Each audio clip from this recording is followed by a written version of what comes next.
Hello good morning student, welcome to another class. बेटा हिंदी में आगे हम लोग देखते हैं यहाँ पे पद्य भाग से फिराक गोरखपुरी का रुबाइयाँ से। ठीक है, ये जो अभी हम लोग लेसन जो पढ़ाते जा रहे हैं, ये जो लेसन जो है आपका इस साल जो है 2020-21 की जो नया जो सिलेबस बेस है, उसी सिलेबस में आपको कहीं गद्य, कहीं पद्य, कहीं वितान का ऐसा बुक हम पढ़ाते जा रहे हैं ना। तो आप जिस प्रकार से आपको हम पढ़ाते जा रहे हैं वैसे आप कॉपी में आप नोट्स तैयार करते जाएंगे। ठीक है, so let's start new chapter Firaq Gorakhpuri का रुबाइयाँ। तो सबसे पहले यहाँ पर फिराक गोरखपुरी जो रचनाकार जो है, कवि हैं, उनके जो एक संक्षिप्त जीवन परिचय देख लेते हैं। ठीक है, तो फिराक गोरखपुरी का मूल नाम जो है रघुपति सहाय है। ठीक है, फिराक गोरखपुरी का जो मूल नाम है रघुपति सहाय है। इनका जन्म गोरखपुर उत्तर प्रदेश में कायस्थ परिवार में 1896 में हुआ। फिराक गोरखपुरी ने कला स्नातक में पूरे प्रदेश में चौथा स्थान पाने के बाद ICS में चुने गए इनकी शिक्षा जो था इलाहाबाद विश्वविद्यालय से हुई थी। इनकी व्यक्तित्व की बात करें तो इनकी शायरी का बड़ा हिस्सा रोमानिया, रहस्य और शास्त्रीयता से बंधा रहा, जिसमें लोक जीवन और प्रकृति के पक्ष बहुत कम उभर आए हैं। भाषा शैली की बात करें तो इनकी रचना का मुख्य भाषा उर्दू, हिंदी और अंग्रेजी है। इन्होंने परंपरागत भावबोध और शब्द भंडार का उपयोग करते हुए उसे नई भाषा और नए विषयों से जोड़ा है। सामाजिक दुख, दर्द, व्यक्तिगत अनुभूति इनकी शायरी की पहचान है। दैनिक जीवन के कड़वे सच और आने वाले कल के प्रति उम्मीद दोनों को भारतीय संस्कृति और लोक भाषा के प्रतीकों से जोड़कर फिर आपने अपने शायरी का अनूठा महल खड़ा किया। फारसी, हिंदी, ब्रज भाषा और भारतीय संस्कृति की गहरी समझ के लिए इनकी शायरी में भारत की मूल पहचान रच बस रहा है। ठीक है, अब इनके देखते हैं हम लोग रचनाएं के बारे में। तो फिराक गोरखपुरी जी की जो रचना जो है वो है गुल नगमा, रूहे कायनात, नग्म साज, गजालिस्तान, शहरिस्तान, रूप धरती की करवट, गुलबाग, चिरागा, तराने इश्क, खूबसूरत नज़्में, सत्यम शिवम सुंदरम जैसे रुबाइयाँ, लघु उपन्यास और साधु और कुटिया। ठीक है, ये जो रुबाइयाँ हैं उसके साथ लघु उपन्यास भी है, साधु और कुटिया। इनके साथ में अगर थोड़ा सा हम लोग साहित्यिक स्थान की बात करें तो उन्हें गुले नगमा के लिए साहित्य अकादमी पुरस्कार, ज्ञानपीठ पुरस्कार और सोवियत लैंड नेहरू अवार्ड से सम्मानित किया गया था। 1968 में भारत सरकार ने इसे पद्म भूषण से सम्मानित किया। इस प्रकार से उसके संपूर्ण जीवन जो है वह काव्य रचना में बीता और इसी प्रकार 1992 में इसका स्वर्गवास हो गया। ठीक है, तो ये रहा बेटा फिराक गोरखपुरी की जीवन परिचय। अब आगे हम लोग देखते हैं यहाँ पे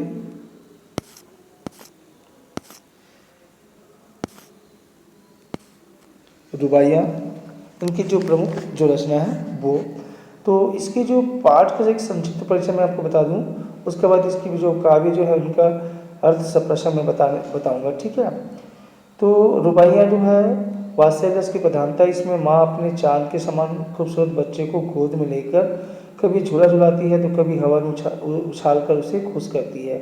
नन्हा बालक खिलखिलाकर हंसने लगता है। बालक को स्वच्छ जल से स्नान कराकर उसे सजाती संवारती है, तब बच्चा भी बड़े अपनत्व भरे प्यार से माँ को निहारने लगता है। दिवाली के त्यौहार में रूपवती माँ अपने लिपे पुते घर को सजाने संवारने के ही साथ नन्हे बालक के कमरे को भी चीनी के खिलौने से सजाती है और उसके कमरे को रोशन करने के लिए दीपक जलाती है। पूर्णिमा की रात्रि में अटखेलियाँ करता नन्हा बालक माँ से चांद को पाने की जिद करने लगता है। ऐसे में माँ दर्पण में चांद का प्रतिबिंब दिखाकर उसे खुश करती है। तो रक्षाबंधन सुबह काले काले बादलों के बीच चमकीली बिजली की तरह चमकीली राखी नन्ही बच्ची अपने भाई की कलाई में बांधती है। तो इस प्रकार से जो है रुबाइयों में जो है एक माँ और बच्चे की वात्सल्य भरे प्रेम गाथाओं का सुंदर वर्णन किया हुआ है। ठीक है, तो चलिए देखते हैं यहाँ पे काव्यांश का सप्रशन व्याख्या। आंगन में लिए चांद के टुकड़े को खड़ी, हाथों पे झुलाती है उसे गोद भरी, रह रह के हवा में जो लोका देती है, गूंज उठती है खिलखिलाते बच्चे की हंसी। ठीक है, तो इस कविता में जो है 4 पंक्ति का अर्थ पहले हम बता दें। इस पंक्ति में जो है माँ और बच्चे के बीच वात्सल्य का सुंदर चित्रण किया हुआ है। ठीक है, तो व्याख्या देखिए, आंगन में दिए चांद के टुकड़े को खड़ी हाथों पे झुलाती है उसे गोद भरी। तो यहाँ पर कई बार कहते हैं कि माँ चांद के समान सुंदर सलोने बच्चों को आंगन में गोद में लिए खड़ी है।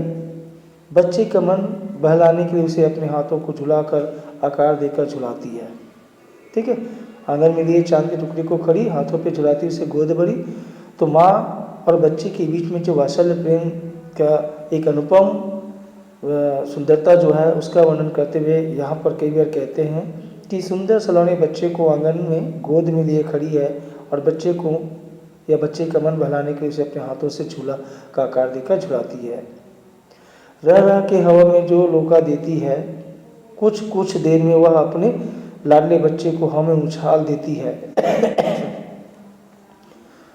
लोका देती है मतलब उछालना, उनको गूंज उठती है खिलखिलाते बच्चे की हंसी। बच्चा खुश होकर खिलखिला कर हंसने लगता है, वातावरण उसके खिलखिलाहट से गूंज जाती है। तो इस कविता में या इस काव्य पाठ में जो है एक बालपन का मनोरम वर्णन किया हुआ है। अर्थात हम बोल सकते हैं कि यहाँ पर माँ और बेटे की जो वात्सल्य भरी प्रेम कथा जो है या प्रेम भावनात्मक रूप जो है उसका वर्णन किया हुआ है। फिर आगे देखिए, नहला के छलके निर्मल जल से उलझे हुए गेसुओं से कंघी करके किस प्यार से देखता है बच्चा मुंह को जब घुटनियों में लेके पहनाती है कपड़े। ठीक है, तो इस कविता में कवि ने अपने नन्हे शिशु के साथ संवाद का वर्णन किया हुआ है। कवि कहते हैं कि माँ अपने नन्हे शिशु को स्वच्छ जल से पानी छलका छलका कर नहलाती है, फिर उसके उलझे हुए बालों में कंघी करके उसे संवारती है। ठीक है, कविता में कहा गया ना कि नहला के छलके निर्मल जल से उलझे हुए गेसुओं में कंघी करके। तो माँ अपने नन्हे शिशु को स्वच्छ जल से पानी छलका छलका कर नहलाती है, फिर उसके उलझे हुए बालों में कंघी करके उसे संवारती है। इसके पश्चात चलने व खड़ा होने में अनाभ्यस्त नन्हे शिशु को माँ अपने दोनों घुटनों के बीच खड़ा करके कपड़े पहनाती है, तो बच्चा बड़ी मासूमियत से अपनी माँ के मुख को निहारता है। ठीक है, कहा गया ना कि किस प्यार से देखता है बच्चा मुंह को जब घुटनियों से लेके यह पिन्हाती कपड़े। अनाभ्यास मतलब उसको चलने का अभ्यास नहीं है। इन अवस्था में जो शिशु जो है वो अपने माँ के दोनों घुटनों के बीच खड़ा हो जाता है और खड़ा कर देने के बाद बच्चा जो है माँ बड़ी मासूमियत से अपनी माँ के मुख को निहारता है और उसकी माँ जो है बड़ी मासूमियत से जो होती है या वात्सल्य भरी प्रेम से जो है अपने बच्चे को जो कपड़े पहनाने का काम करती है। फिर आगे देखिए, दिवाली की शाम घर पूते हैं और सजे, चीनी के खिलौने जगमगाते लावे, वो रूपवती मुखड़े पे एक नर्म दमक बच्चे की घरोंदों में जलाती है दिए। इस काव्य के आधार पर यहाँ पर दिवाली त्योहार में माँ और नन्हे बच्चे के जो क्रियाकलापों का वर्णन किया हुआ है। ठीक है, तो देखिए, दिवाली की शाम घर पूते हैं और सजे, चीनी के खिलौने जगमगाते लावे। कवि कहते हैं कि दिवाली की शाम का वक्त है, घर की साफ सफाई और लिपाई पुताई करके उसे सुसज्जित किया गया है, मतलब सजाया गया है। बच्चे के लिए चीनी मिट्टी के खिलौने लाए हैं जो चमक कर अपनी लौ फेंक रहे हैं, मतलब अपनी जो खूबसूरती बयां कर रहे हैं।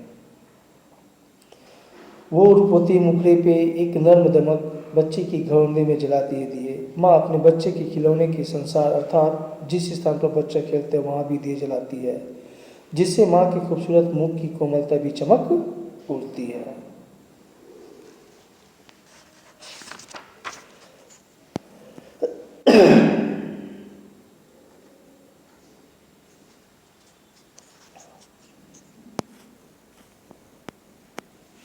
अगला पद्य देखिए, आंगन में ठुनक रहा है जिदियाया है, बालक तो हुई चांद पे ललचाया है, दर्पण उसे देके कह रही है माँ, देख आईने में चांद उतर आया है। ठीक है, तो इस पद्य के आधार पर बालक द्वारा चांद को पाने की जीत का वर्णन किया गया है।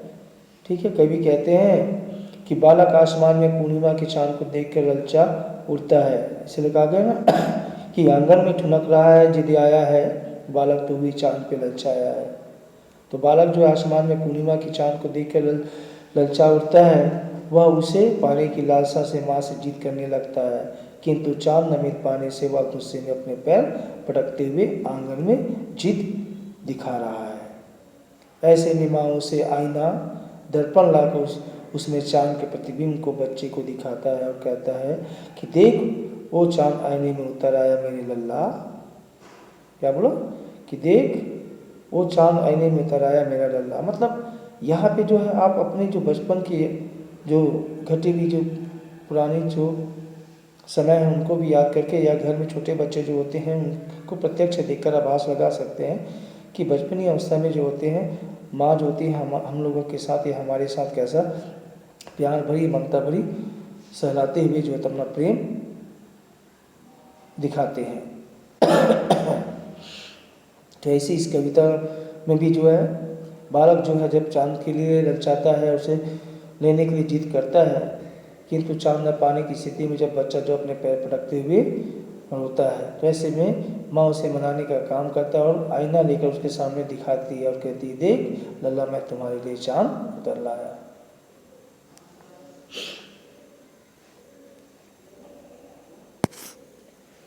फिर अगला देखिए लास्ट पंक्ति जो है कि रक्षाबंधन की सुबह रस की पुतली छाई है घटा गगन की हल्की हल्की, बिजली की तरह चमक रहे हैं लच्छे, भाई के है बांधती चमकती राखी। शायर ने इस रुबाई अंश में रक्षाबंधन के त्यौहार का ही मनोरम वर्णन किया है। ठीक है, तो देखिए इस पंक्ति के माध्यम से कि रक्षाबंधन की सुबह रस की पुतली छाया है घटा गगन की हल्की हल्की।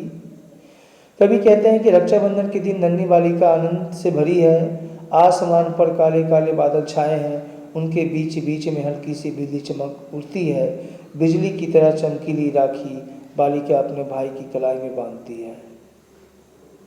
रक्षाबंधन की सुबह रस की पुतली, ठीक है, तो बोलो रक्षाबंधन के दिन नन्ही बालिका आनंद से भरी है, छाई घटा गगन की हल्की हल्की, आसमान पर काले काले बादल छाए हैं, बिजली की तरह चमक रहे हैं लच्छे, उनके बीच बीच में हल्की सी बिजली चमक उठती है, भाई के है बांधती चमकती राखी, अर्थात बिजली की तरह चमकीली राखी बालिका अपने भाई की कलाई में बांधती है।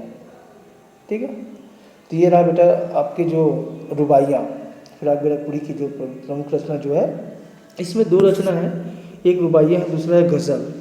लेकिन नया जो सिलेबस जो दिया हुआ है उसमें आपकी रुबाइयाँ को ही शामिल किया गया है, गज़ल को नहीं, इसलिए गज़ल आपको नहीं पढ़ा रहा हूँ, केवल रुबाइयाँ ही पढ़ा रहा हूँ। ठीक है, कल इसके जो है आंसर क्वेश्चन अर्थात अर्थग्रहण संबंधी जो प्रश्न उत्तर वो देखेंगे। ठीक है, okay, that's all, good day.